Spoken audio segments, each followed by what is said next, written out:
नमस्कार मित्रों, आर के क्रिएशन में एक बार फिर से स्वागत है। आज हम भारत के पड़ोसी देश नेपाल के लिए वीडियो लेके आए हैं।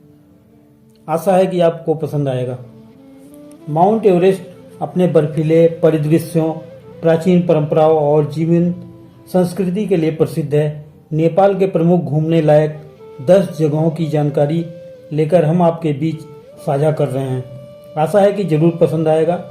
नेपाल दक्षिण पूर्व एशिया में हिमालय पर्वतमाला के बीच स्थित है। इसमें दुनिया के ऊंचे 8 पर्वत हैं। दुनिया भर से ट्रेकिंग और पर्वतारोहण के लिए पर्यटक आते हैं। नेपाल यात्रियों, प्रकृति प्रेमियों और आध्यात्मिक साधकों के लिए एक आदर्श स्थान है। भगवान बुद्ध और सीता माता की जन्मस्थली है।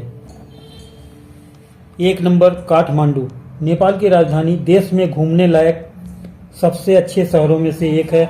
रंग बिरंगे मठ, पर्वत श्रृंखलाएं काठमांडू को घूमने लायक एवं खूबसूरत शहर बनाती हैं। शहर के पश्चिम में पड़ोसी पहाड़ी पर बसा शंभुनाथ काठमांडू के सबसे लोकप्रिय पर्यटक आकर्षण में से एक है। मंदिरों के पास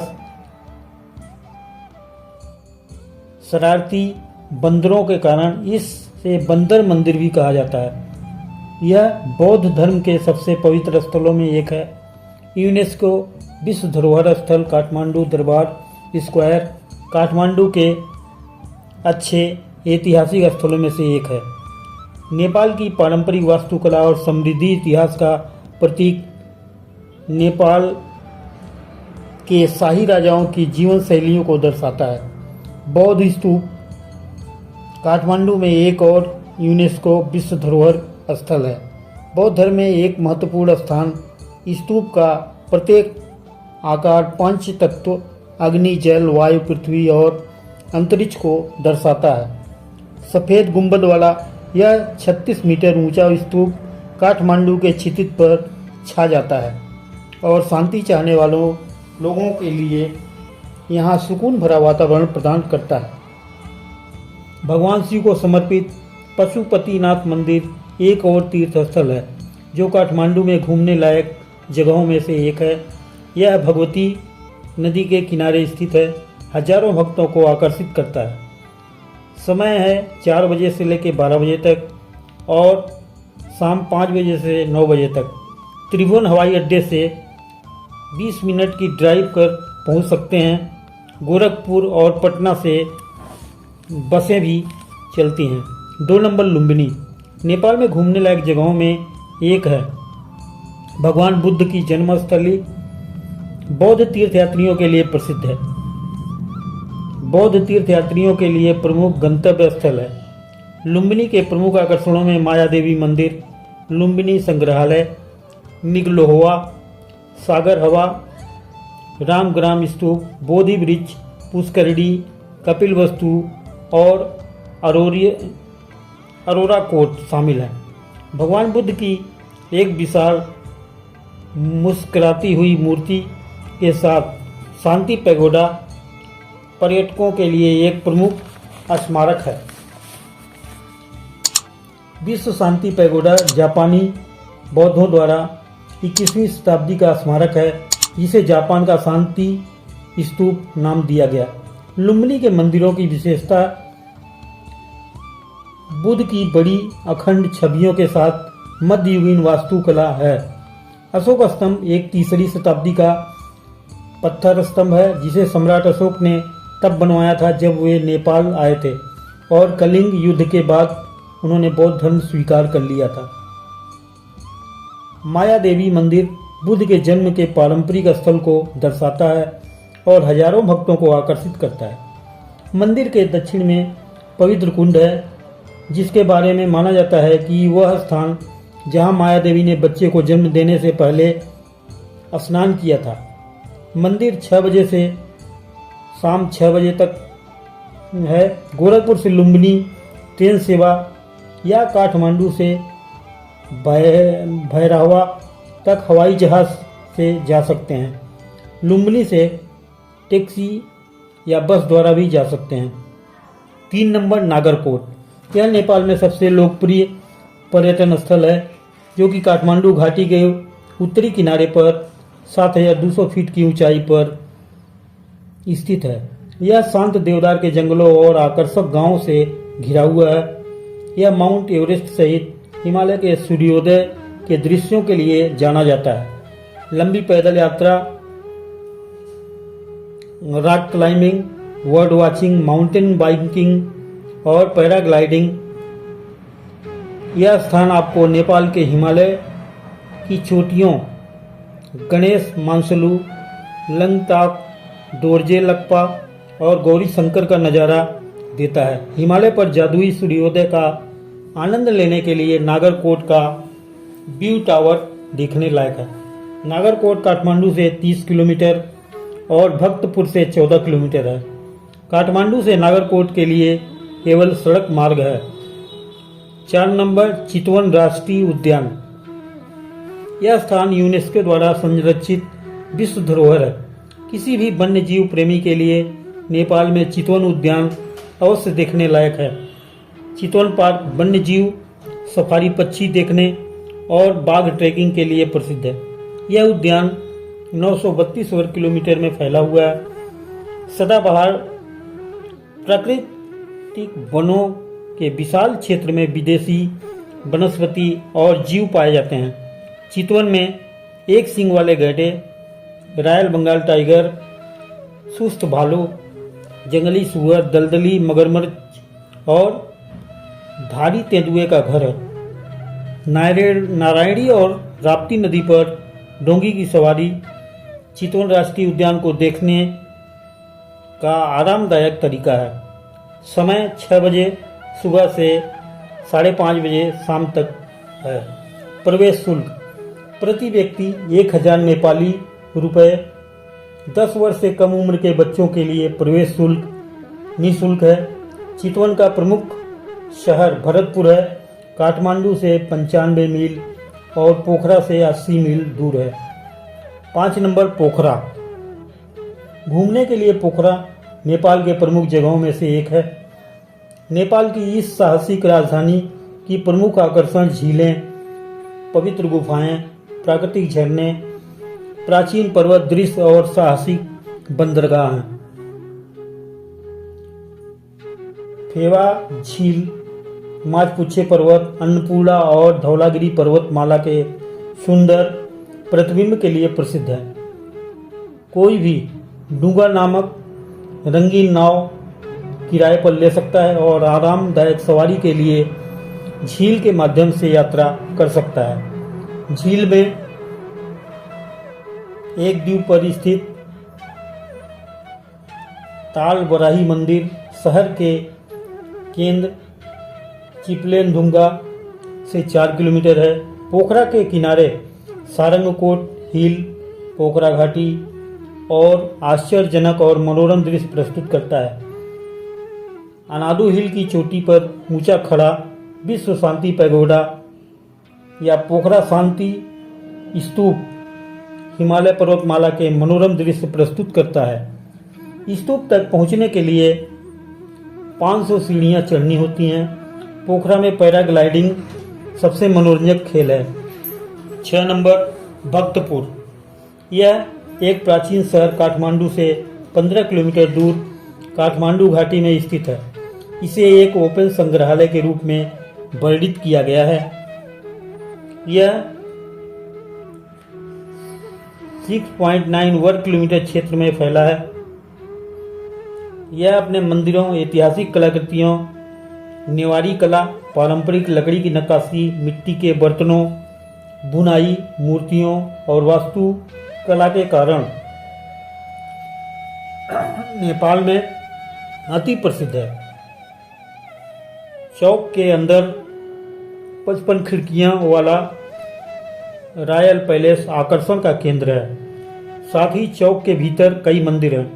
ऐतिहासिक और सांस्कृतिक के लिए नेपाल में सबसे अच्छे शहरों में से एक है। मयूर खिड़की नेपाल की बेशकीमती संपत्ति में से एक है। तौमाधी स्क्वायर में सुंदर पगोडा शैली का मंदिर 1702 ईसा में भूपति भूपदेव मल्ला द्वारा बनवाया गया था, जिसमें 80 नक्काशीदार लकड़ी के खंभे हैं। 1979 में इसे विश्व धरोहर के रूप में गिना जाने लगा।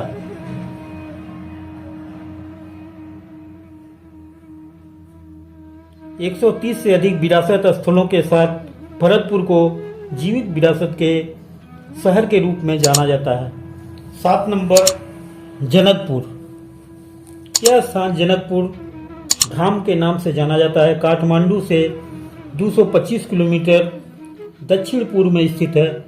इसे सीता के जन्म स्थान और उस स्थान के रूप में जाना जाता है जहां राम का विवाह हुआ था।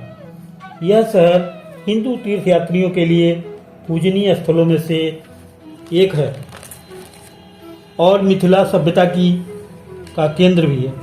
तराई जिले में स्थित जनकपुर को तालाबों का शहर के रूप में जाना जाता है।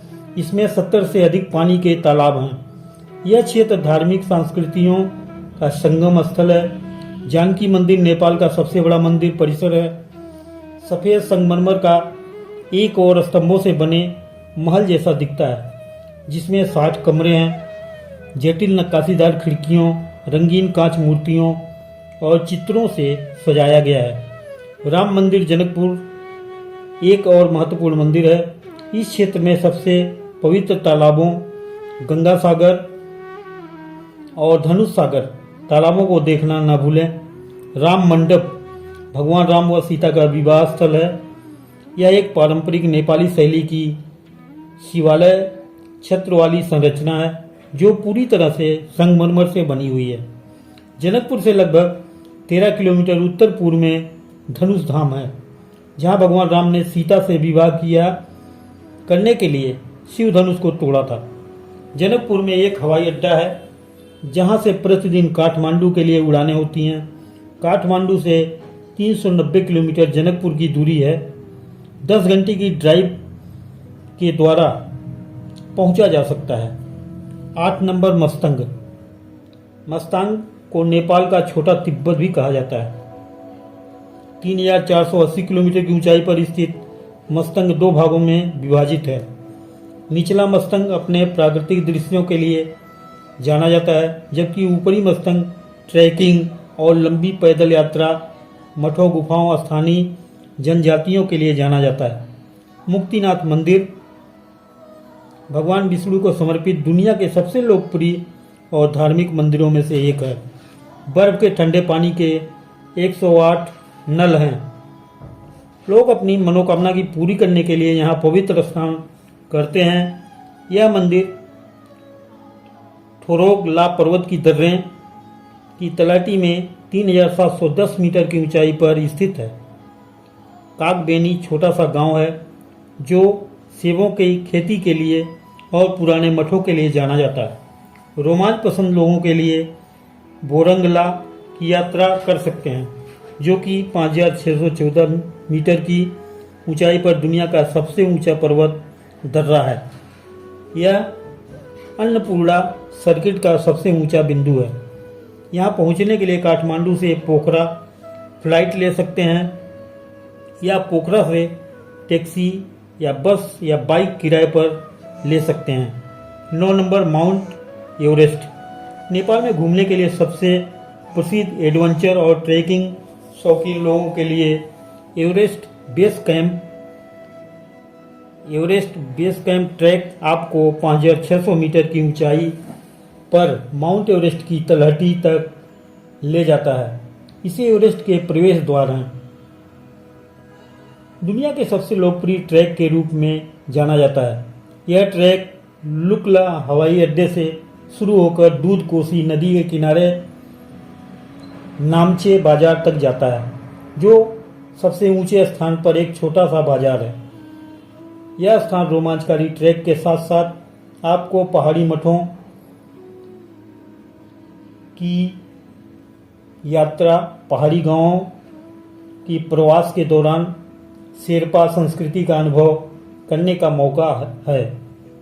काला पत्थर के नज़ारे से दुनिया के सबसे ऊंचे पर्वत की तस्वीरें खींचना ना भूलें। एवरेस्ट बेस कैंप पहुंचने के लिए 2 तरीके हैं।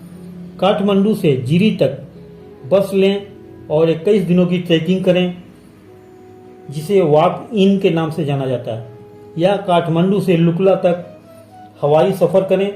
इसके बाद 14 दिनों की ट्रैकिंग करें, जिसे फ्लाई इन कहा जाता है। 10 नंबर, सागरमाथा राष्ट्रीय उद्यान। यह एक वन्य जीव अभ्यारण्य है जो कि शक्तिशाली माउंट एवरेस्ट, गहरी खाइयों और हिमालय की ग्लेशियरों से घिरा हुआ है। काठमांडू से 135 किलोमीटर दूर यह प्रकृति अभ्यारण्य एक यूनेस्को विश्व धरोहर स्थल है। सागर माथा माउंट एवरेस्ट का नेपाली नाम है। आप जहां हिमालयन तहर, कस्तूरी मृग, हिम तेंदुआ, भेड़िए, लिंक्स और नेवले देख सकते हैं। सागरमाथा राष्ट्रीय उद्यान 1000 से अधिक दुर्लभ और लुप्तप्राय पक्षी प्रजातियों का घर है। प्रवेश शुल्क सार्क देशों के पर्यटकों के लिए 1500 रुपये प्रवेश फीस है। जीरी गांव सागरमाथा राष्ट्रीय उद्यान तक पहुंचने का आखिरी रास्ता है। काठमांडू से जीरी के लिए बस ले सकते हैं। नेपाल यात्रा के लिए भारतीयों को वीज़ा की आवश्यकता नहीं पड़ती, लेकिन हवाई यात्रा के लिए पासपोर्ट या मतदान पहचान पत्र जरूरी होता है। नेपाल में खरीदारी, गायन के कटोरे, शाल,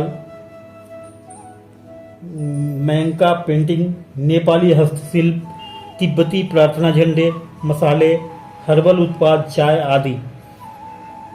यह वीडियो आपको कैसा लगा कमेंट बॉक्स में लिखें। चैनल को लाइक, शेयर और सब्सक्राइब करना ना भूलें। ऐसे अन्य नए जगहों के वीडियो के साथ फिर मिलते हैं। जय हिंद,